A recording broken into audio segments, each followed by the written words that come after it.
तो दोस्तों, स्वागत है आप सबका एक बार फिर से विंग से उड़ान की यूट्यूब चैनल में। दोस्तों, आज जो हम सबसे इम्पॉर्टेंट टॉपिक करने वाले हैं वो आपके जनरल स्टडीज़ का जो टॉपिक है जिसका नाम है इंडियन कल्चर एंड हेरिटेज। आपने देखा ही होगा। लेकिन ये जो एक लाइन है इंडियन कल्चर एंड हेरिटेज, ये एक लाइन ही नहीं है। इसमें ये टॉपिक बहुत कॉम्प्रिहेंसिव टॉपिक है, ठीक है। और इसमें बहुत सारे सब टॉपिक्स इंक्लूड होते हैं। तो हमें बहुत सोच समझ के करना है कि ये टॉपिक्स में हमने क्या पढ़ना है। देखिए, थोड़ा सा तो आपको मैं यही एडवाइस करूँगा कि आप उन टॉपिक्स पे ज़्यादा फोकस करें जिसमें से क्वेश्चंस आने की आशंका ज़्यादा है। जैसे J&K रिजर्वेशन एक्ट 2019 हो गया, जैसे रिवर सिस्टम ऑफ इंडिया हो गया, क्लाइमेट हो गया, ठीक है। और हिस्ट्री को लेके हो गया फ्रीडम मूवमेंट, क्योंकि ये स्पेसिफिक है कि फ्रीडम मूवमेंट 1857 से लेकर 1947 तक पढ़ना है। लेकिन अगर मैं आपको इंडियन कल्चर एंड हेरिटेज की बात करूं तो अगर आप बुक खोलोगे तो वहाँ पे आपको पता चलेगा there are 12 chapters related to this topic. कितने? 12 चैप्टर्स। तो वो बहुत बड़ी फिगर है।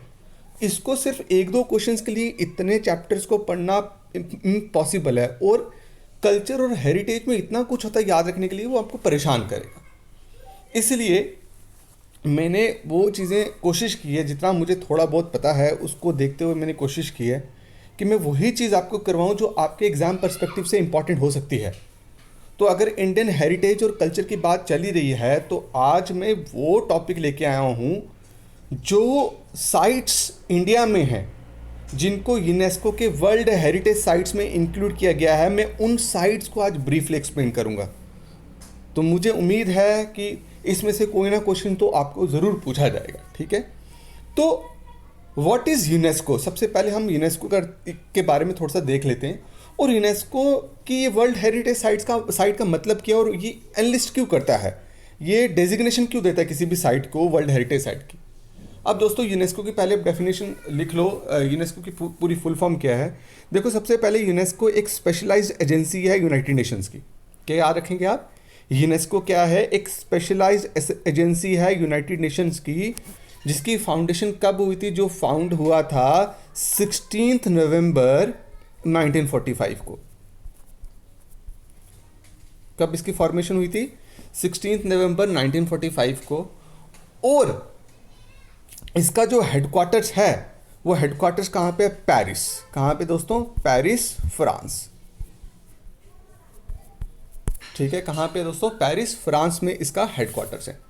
अब यूनेस्को एक ऐसी ऑर्गेनाइजेशन है जो बहुत सारी कंट्रीज के बीच में क्या करती है? कॉपरेशन कर लाती है। ये प्रमोट करती है वर्ल्ड पीस। क्या प्रमोट करती है ये? वर्ल्ड पीस प्रमोट करती है अमंग द नेशंस, ठीक है। In the field of education, sciences, क्या? Sciences and culture. ये ऐसी ऑर्गेनाइजेशन है जो प्रमोट करती है world peace among the nations through cooperation in education, science, culture etcetera. ठीक है दोस्तों। अब किस साइट को ये इंक्लूड करती है वर्ल्ड हेरिटेज साइट में? जिस साइट का एक स्पेशल कल्चर हो, ठीक है, एक डिस्टिंग्विश्ड कल्चर हो और एक बहुत फिजिकल इंपॉर्टेंस हो, फिजिकल सिग्निफिकेंस हो, उसी को यूनेस्को क्या करती है? वर्ल्ड हेरिटेज साइट की लिस्ट में इंक्लूड करती है। और इन हेरिटेज साइट्स को फिर मेंटेन कौन करता है? देखो, फिर इनको इंटरनेशनल इंपॉर्टेंस मिलती है। इंक्लूड करने का मतलब क्या है? इसको इंटरनेशनल इंपॉर्टेंस दी जाती है, टूरिज्म बढ़ता है इससे, ठीक है। जिस साइट को इंक्लूड करेंगे उससे टूरिज्म काफ़ी बढ़ेगा। अच्छा, उसको किस तरीके से प्रिजर्व किया जाए उसके लिए डिफरेंट कंट्रीज की कमेटी क्या करती हैं? रिकमेंडेशंस देती हैं, ठीक है। ये कुछ इंपॉर्टेंस है इन साइट्स में इनकी इंक्लूजन की। और इसको मेंटेन कौन करता है दोस्तों? मेंटेन करता है साइट्स को वर्ल्ड हेरिटेज प्रोग्राम, जिसको कौन एडमिनिस्टर करता है? यूनेस्को की कमेटी जिसका नाम है वर्ल्ड हेरिटेज कमेटी, ठीक है। ये इसको एडमिनिस्टर करता है। अब क्वेश्चन जो नेक्स्ट जो मुझे लगता है इंपॉर्टेंट है कि इंडिया में कितनी हेरिटेज साइट्स हैं, कल्चरल साइट्स हैं, नेचुरल साइट्स हैं, मिक्स साइट्स हैं जिसको यूनेस्को की रिकॉग्निशन मिली है। तो वो याद रखिएगा, टोटल कितनी साइट्स हैं? वो टोटल हैं 38 साइट्स, ठीक है। जिसमें से 38 साइट्स में से 30 कल्चरल साइट्स हैं, वेरी इंपॉर्टेंट। 7 नेचुरल साइट्स हैं, ठीक है, और एक मिक्स साइट है। मतलब टोटल अभी इंडिया में कितनी हेरिटेज साइट्स हैं recognised by UNESCO World Heritage sites, right? तो दैट इज 38। याद रहेगा, समझ के। अब आपको यह भी क्वेश्चन पूछा जा सकता है कि इंडिया में कौन सी स्टेट ऐसी है जिसमें साइट्स को सबसे ज्यादा यूनेस्को की रिकॉग्निशन मिली हो, वो है महाराष्ट्र। ये याद रखिएगा आप। महाराष्ट्र एक ऐसी स्टेट है जिसके पास वर्ल्ड हेरिटेज साइट सबसे ज्यादा हैं। याद रहेगा दोस्तों। स्टार्ट करें फिर आगे। अब आहिस्ता आहिस्ता हम पढ़ते कौन सी साइट्स को और पहली बार किसको यूनेस्को की रिकॉग्निशन मिली। तो याद रखना उसका नाम था आगरा फोर्ट। क्या नाम था उसका? आगरा फोर्ट। आगरा फोर्ट पहला वर्ल्ड हेरिटेज साइट है इंडिया का। सबसे इंपॉर्टेंट क्वेश्चन, जिसको रिकॉग्नाइज किया गया 1983 में। आगरा तो ऑब्वियसली कौन सी स्टेट में? यूपी में। देखो दोस्तों, आगरा फोर्ट का दूसरा नाम क्या था? लाल किला भी नाम था। क्या नाम था इसका? लाल किला। और ये बहुत इंपॉर्टेंट मुगल मॉन्यूमेंट है जिसकी कंस्ट्रक्शन स्टार्ट की थी मुगल एम्परर, नाम था उनका अकबर। और लेटर ऑन इस पे उनके ग्रैंड सन शाहजहां ने बहुत सारी बिल्डिंग्स ऐड करी। जैसे यहां पे इसी आगरा फोर्ट में आपको दीवाने खास एक बिल्डिंग मिलेगी, मोती मस्जिद मिलेगा आपको, दीवाने खास, मोती मस्जिद और मुसामन बुर्ज। दोस्तों मुसामन बुर्ज आगरा फोर्ट का ही पार्ट है।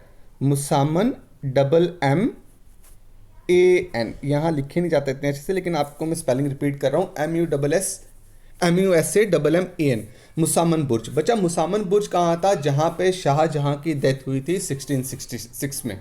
ठीक है जी, याद रखें। And Musamman Burj BURJ, it is what? It is a part of Agra fort.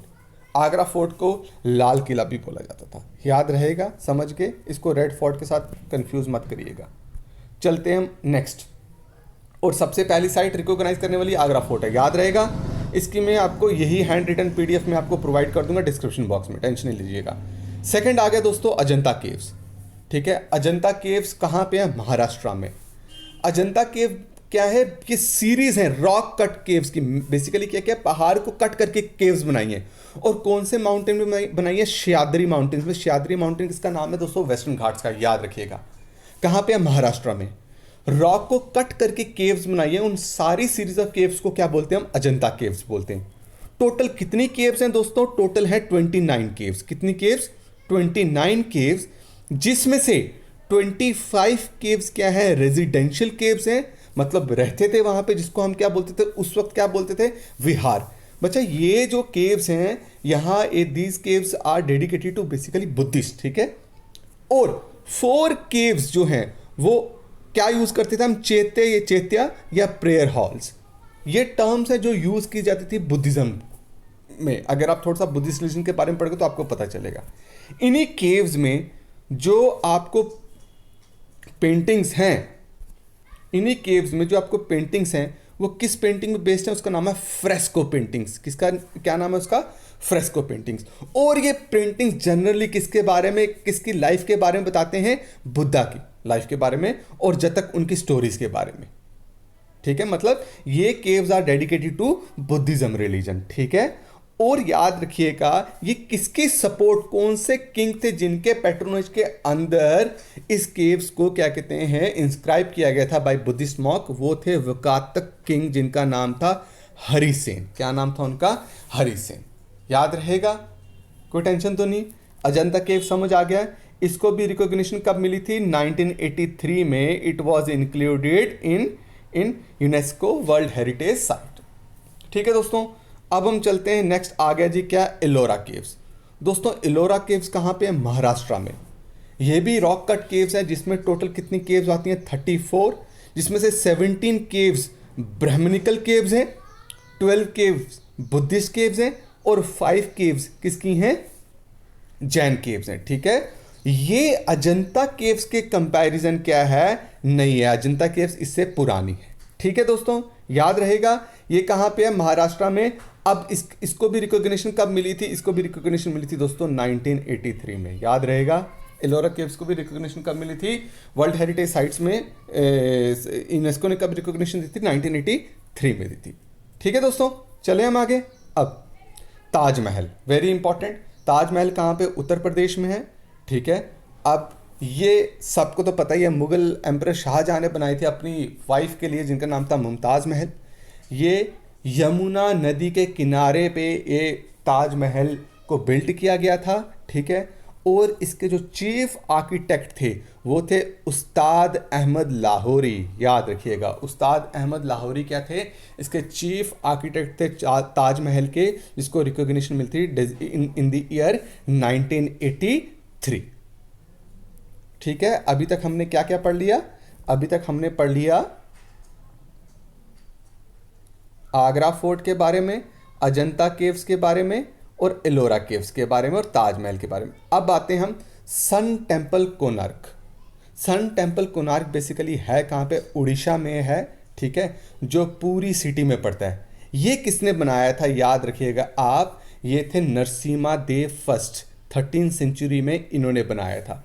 ये temple is dedicated to god Surya, Surya मतलब सन, सन को ये टेम्पल क्या है, डेडिकेटेड है। और इसको यूनेस्को ने 1984 में क्या करी थी, वर्ल्ड हेरिटेज साइट में एनलिस्ट करा था।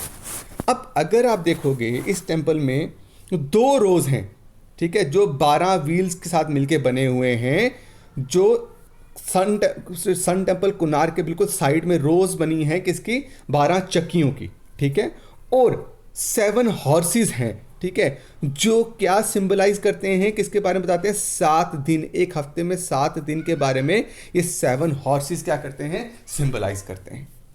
सन टेम्पल कोणार्क कहाँ पे है दोस्तों, कहाँ पे है, उड़ीसा में। कब रिकॉग्निशन मिली इसको, 1984 में। किसने बिल्ड किया, नरसिम्हा देव फर्स्ट ने। और कौन से गॉड को डेडिकेटेड है, सूर्य गॉड को डेडिकेटेड है। क्लियर हो गया, समझ गए, चले हम आगे। और बहुत सारी चीज़ें हैं जो मैं एमसीक्यूज के थ्रू भी क्लियर करूंगा, जब इस टॉपिक को कंप्लीट करेंगे फिर हम एमसीक्यूज भी इस पे करेंगे, ठीक है। अब आ गया महाबलीपुरम टेम्पल।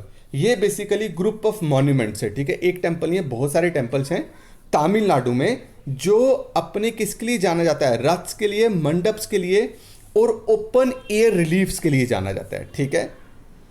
माना जाता है कि 7th और 8th सेंचुरी के बीच में इसको बनाया था किसने, पल्लव किंग ने बनाया था। और यूनेस्को ने इसको कब डेजिग्नेशन दी थी, इन द ईयर 1985 इसको यूनेस्को ने क्या कर दिया था, डेजिग्नेशन दे दी थी, किसकी, वर्ल्ड हेरिटेज साइट की, ठीक है दोस्तों। अब फतेहपुर सिकरी, फतेहपुर सिकरी एक स्मॉल सिटी, ठीक है, फतेहपुर, फतेहपुर मतलब सिटी ऑफ विक्ट्री। तो क्वेश्चन ऐसे भी पूछ सकते हैं, Fatehpur means, it means city of victory. ये फतेहपुर सिकरी जो है small town, it is in Uttar Pradesh, which was build by Mughal emperor Akbar, Jalaluddin Mohammad Akbar ने इस टेम्पल को बनाया था, सॉरी टेम्पल इस सिटी को बनाया था। और ये सिटी क्या रही है, कैपिटल भी रही है कुछ सालों तक, किसकी, मुगल एम्पायर की, याद रहेगा। अब इस सिटी को यूनेस्को ने वर्ल्ड हेरिटेज साइट में कब इंक्लूड किया, इन द ईयर 1986, ठीक है। चले हम आगे, चलो जी। अब नेक्स्ट आ गया दोस्तों खजुराहो टेम्पल। तो खजुराहो टेम्पल कहां पे है दोस्तों, मध्य प्रदेश में। कहां पे है दोस्तों, इट इज इन मध्य प्रदेश। ये टेम्पल फेमस है कौन से आर्किटेक्चर स्टाइल में बिल्ट होने के लिए, नगारा स्टाइल आर्किटेक्चर में इस टेम्पल को बिल्ट किया गया है। और बिल्ट करने वाले कौन थे, चंडेल डायनेसिटी, चंडेल डायनेसिटी के किंग्स ने इस खजुराहो टेम्पल को बनाया था। और ये temple is dedicated to both Hinduism and Jainism religion, ठीक है, याद रखिएगा, बोथ हिंदुज़म और जैनिज्म रिलीजन को ये टेम्पल डेडिकेटेड है। और इस टेम्पल को डेजिग्नेशन कब मिली थी दोस्तों, खजुराहो टेम्पल को इसको डेजिग्नेशन मिली थी 1986 में। कब डेजिग्नेशन मिली थी, इसको मिली थी 1986 में, इस टेम्पल को डेजिग्नेशन मिली थी। उसके बाद आ गया हम्पी टेम्पल्स। दोस्तों हम्पी टेम्पल्स, हम्पी अगर मैं आपको बताऊं, हम्पी बेसिकली कैपिटल भी रह चुकी है विजयनगर किंगडम की। और इस टेम्पल को बिल्ट किया है द्रविडियन स्टाइल में।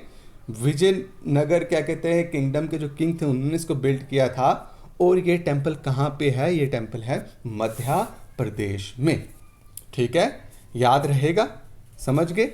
अब नेक्स्ट है churches and convents of Goa. याद रखिएगा, ये जो चर्चिज हैं या कॉन्वेंट्स है गोवा के, इनको डेजिग्नेशन दी थी यूनेस्को ने वर्ल्ड हेरिटेज साइट्स में 1986 में। जैसे आपको पता ही होगा कि गोवा पोर्चुगीज़, ठीक है, पोर्चुगीज़ जो एक यूरोपियन थे, वो भी जो इंडिया में आ चुके हैं, first European to arrive India, है ना। तो पोर्चुगीज़ की ये कैपिटल होती थी गोवा, और उस टाइम पे इन्होंने बहुत सारे चर्चेज बिल्ड किए थे। कहाँ पे गोवा में, ठीक है। इन्हीं सब चर्चेज और कॉन्वेंट्स को क्या किया है, यूनेस्को ने रिकॉग्निशन दिया है वर्ल्ड हेरिटेज साइट में।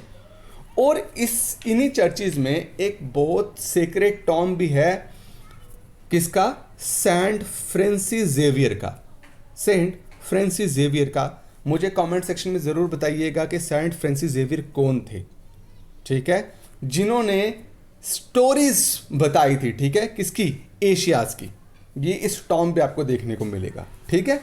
अब चलते हैं हम आगे। तो दोस्तों हमारा ये टॉपिक यहीं तक है, जो हमने इस टॉपिक को ख़त्म किया है।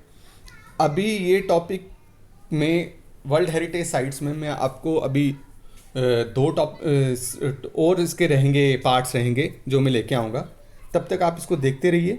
कोई प्रॉब्लम आ रही है तो इसको सॉल्व करिए। इंडियन कल्चर एंड हेरिटेज में मैं जो करवाऊँगा आपको, मुझे लगता है कि उतना इनफ है आपके लिए। उससे ज़्यादा अगर आप पढ़ना चाहोगे तो मुझे कमेंट सेक्शन में ज़रूर बताइएगा, तो मैं आपको बता दूँगा कौन सी बुक कंसल्ट करनी है। वैसे ज़रूरत नहीं है, इतना आपको याद रहेगा तो बहुत ज़्यादा है। दोस्तों स्टे सेफ एट होम, ठीक है, और बिल्कुल भी बाहर नहीं निकलना है एटलीस्ट फॉर 1 to 2 months। तब तक हम आपके इंपॉर्टेंट टॉपिक्स करवाते जाएंगे। और मैं आज ही तीसरी वीडियो लेके आऊँगा, किस पे, हिस्ट्री के MCQs पे। जो 2 वीडियोज़ ऑलरेडी अपलोड हो चुके हैं, तीसरी भी अपलोड हो जाएगी, ठीक है दोस्तों। Thank you so much guys, thank you.